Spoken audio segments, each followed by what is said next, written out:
Assalamualaikum warahmatullahi wabarakatuh. Baiklah, di sini saya akan menjelaskan tentang reaksi reduksi dan oksidasi sebagai penyelesaian tugas kimia farmasi.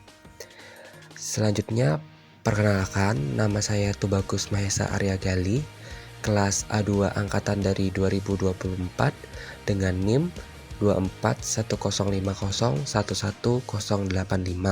Fakultas Farmasi Universitas Wahid Hasyim.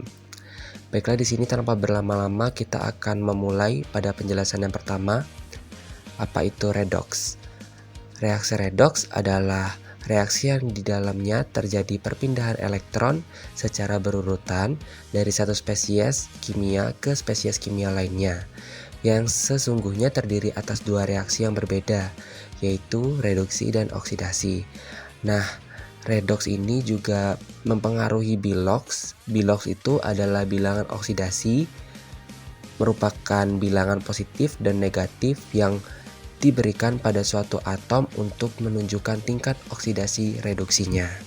Nah, selanjutnya apa itu reduksi? Reduksi adalah reaksi penangkapan elektron atau reaksi penurunan bilangan oksidasi.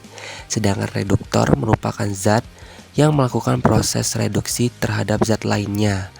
Reduksi merupakan peristiwa reaksi yang mengalami penurunan bilangan oksidasi dan kenaikan elektron. Dapat dikatakan juga reduksi merupakan proses pelepasan gas oksigen. Lalu, apa itu oksidasi? Oksidasi adalah reaksi yang mengalami peningkatan bilangan oksidasi dan penurunan elektron. Dan dapat dikatakan bahwa oksidasi adalah reaksi di mana suatu zat mengikat oksigen atau menangkal oksigen. Selanjutnya reduktor. Reduktor adalah zat yang mereduksi zat lain dalam reaksi redoks atau zat yang mengalami oksidasi. Lalu ada oksidator. Oksidator adalah zat yang mengoksidasi zat lain dalam reaksi redoks atau zat yang mengalami reaksi reduksi. Nah, redoks pada kehidupan sehari-hari itu sering kita temui. Dengan contoh, pada saat kita mengupas apel. Nah, apel itu tersebut akan lama-kelamaan itu akan menguning. Nah, disitulah terjadi proses reduksi dan oksidasi. Lalu ada besi yang berkarat akibat korosi. Korosi juga merupakan proses dari reduksi dan oksidasi. Lalu ada saat proses pembakaran.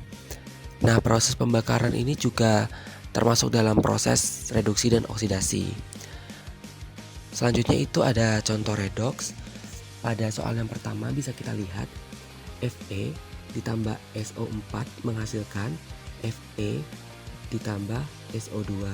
Nah, pada sisi sebelah kiri Fe itu pada mulanya bernilai oksidasi dengan biloks 0.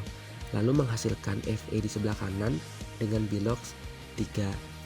Nah, yang mana berarti Fe ini mengalami oksidasi yang semulanya dari 0 lalu ke plus 3. Mengalami oksidasi bertambah plus 3 dari yang sebelumnya.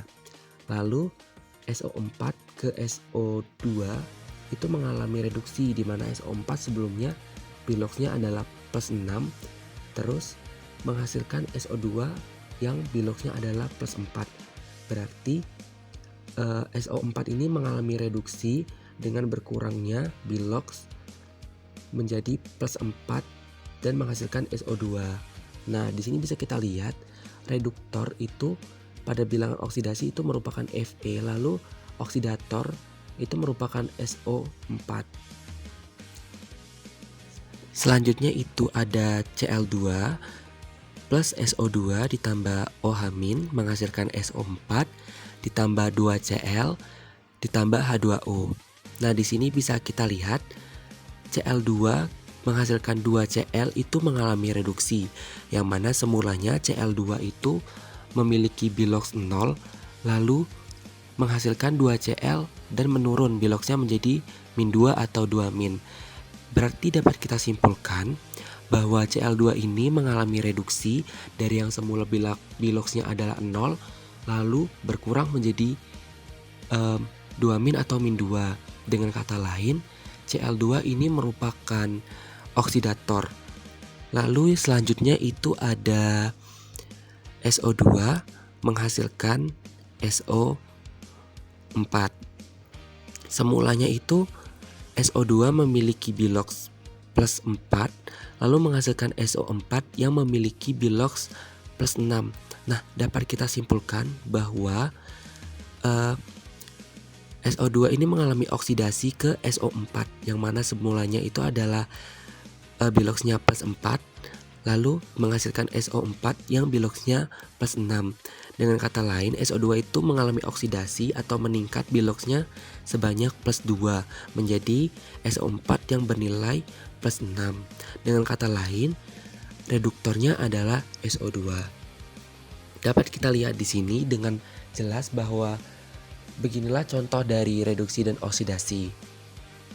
Baik, sekian presentasi dari saya dan sekian pemaparan materi dari saya. Saya ucapkan terima kasih.